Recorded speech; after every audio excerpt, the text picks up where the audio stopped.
Good morning, 7th grade. Moving on to lesson 69, proper form of scientific notation. When we write a number in scientific notation, we usually put the decimal point just after the right of the first digit. That is not a 0. To write 4,600 times 10 to the 5th, in scientific notation, we use 2 steps. First, we write 4,600 in scientific notation. In place of 4,600, we write 4.6. Okay?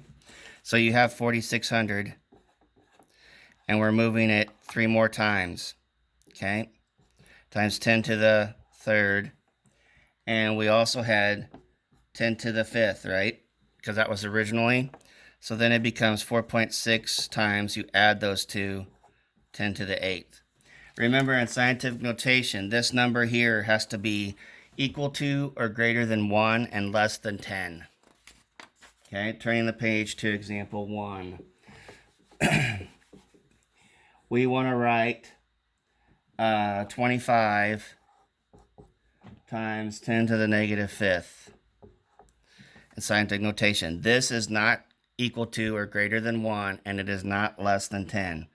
So we got to move it one more time. So it becomes 2.5 times 10, and since it's negative, we're adding 1 to it. Okay, so then it becomes negative 4. Okay, and example 2, we have 0.25 times 10 to the 4th. Okay, this is less than 1 and it's not equal to 1, so we got to move it one more time that way.